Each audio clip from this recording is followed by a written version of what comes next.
तो इस वाली वीडियो के अंदर मैं आप लोग को समझाने वाला हूँ डेन का एपिसोड नंबर 3। अपनी कुर्सियों की पेटी बांध लो, ये एपिसोड दे ही आएंगे तो चैनल को जाके सब्सक्राइब कर लो। पिछले एपिसोड के लास्ट में भाई टर्बो ग्रैनी ने अपना पूरा कंट्रोल ले लिया था ओकार उनकी बॉडी के ऊपर और वो जाके मोमो को खाने वाली थी। अब हमें देखने आगे क्या होने वाला। तो चलो बिना किसी तरीके नए एपिसोड को स्टार्ट करते हैं। तो कहानी की स्टार्टिंग में भाई कोई शो वगैरह चल रहा है यहाँ पे, जहाँ पे एक आंटी है वो बोल रही है कि मेरे पास साइकिक पावर्स वगैरह लाइक होता नहीं है जो देख के दूर से बता देते हैं कि भाई इसका नाम क्या है, ये क्या कर रहा है आजकल। तो यहाँ पे वो आंटी वही कर रही होती है, बट वो जिसके बारे में बताती है वो यार सब कुछ गलत बताती है। इसीलिए वो आंटी बहुत ज्यादा फ्रस्ट्रेटेड है और वो जा रही है अपने घर को। जहाँ पे पहुंचते ही वो देखती है कि भाई वो ओकारुन जिसकी बॉडी के ऊपर टर्बो ग्रैनी ने कंट्रोल ले लिया, वो खाने वाला है सिर्फ मोमो को 2 मिनट के अंदर अंदर। और ये आंटी और कोई नहीं भाई मोमो की ग्रैंड मदर है, यानी कि उसकी ग्रैनी। खैर इससे पहले टर्बो ग्रैनी जो ओकारुन के ऊपर हैवी है वो कुछ कर पाती, भाई इसकी दादी कील फेंक के मारती है यार। और यहाँ पे ये दादी है भाई,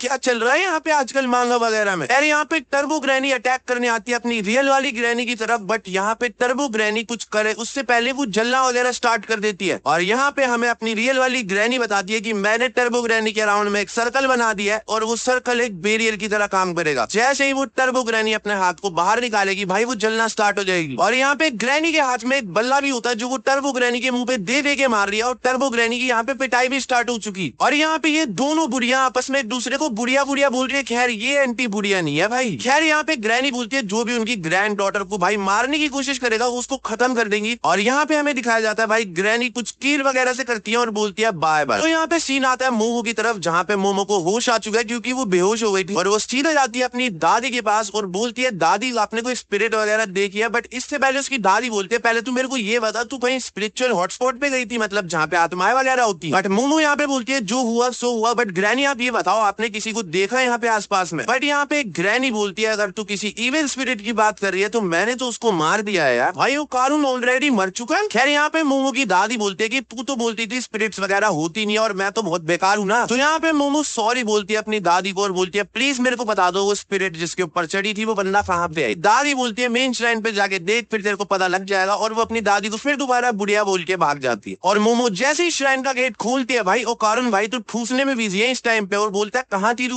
यहाँ पे मोमो की दादी उसको बताती है कि जब तक वो श्राइन के अंदर रहेगा ओकारुन उसके ऊपर वो कर्स एक्टिवेट नहीं हो पाएगा। और यहाँ पे मोमो अपनी दादी को बताती है कि टर्बो ग्रैनी ने इस भाई का सामान चोरी कर लिया है, तो जब तक भाई को अपना सामान वापस नहीं मिलेगा भाई अपने आप को कुछ कर ही नहीं पाएगा ना, मतलब ये ट्रांसफॉर्म ही होता रहेगा फिर। और मोमो यहाँ पे बोलती है कि जो उसकी पैरानॉर्मल पावर्स थी वो वापस आ चुकी है। पहले तो उसकी दादी बोलती है तू बार बार तो बोलती थी तेरे को इन सब चीजों में इंटरेस्ट नहीं है, बट मोमो बोलती है एलियंस ने मेरे साथ कुछ ऐसा किया इंटरेस्ट ना बनते हुए भी बन गया और तुम्हें पता है क्या क्या किया। खैर यहाँ पे मोमो की दादी उसको बताती कि टर्बो ग्रैनी एक बहुत तगड़ी योकाई है, मतलब मॉडर्न डे योकाई। पर मोमो की दादी यहाँ पे यही बोलते हैं कि वो टर्बो ग्रैनी कुछ ज्यादा ही खतरनाक है क्योंकि टर्बो ग्रैनी के चर्चे पूरे देश के अंदर फैल चुके थे कि वो कितनी खतरनाक है। तो इसीलिए मोमो की ग्रैनी वहां पे चेक करने गई कि मैं भी देख के आती हूँ भाई क्या मामला चल रहा है। बट मोमो की ग्रैनी वहां पे एंटर ही नहीं कर पाई क्योंकि अंदर से जो टनल था वहां से स्पिरिचुअल प्रेशर इतना तेज आ रहा था कि भाई वो टनल के अंदर एंटर तक नहीं हो पाई। और यहाँ पे मोमो की दादी उसको कुछ स्पिरिट्स वगैरह के बारे में बताती हैं जो कि सिर्फ एक एरिया के अंदर रहती हैं जिनको उनकी टेरिटरी बोला जाता है। और वहां पे वो स्पिरिट्स कुछ ज्यादा ही खतरनाक होती है, मतलब वो एक ही जगह रहेंगी बट उस जगह पे वो सबसे ज्यादा स्ट्रॉन्ग होती है। और इनको बोला जाता है बाउंड स्पिरिट जो कि उस टनल के अंदर है। और टर्बो ग्रैनी उस टनल के अंदर जाके उस स्पिरिट के साथ मर जो गई।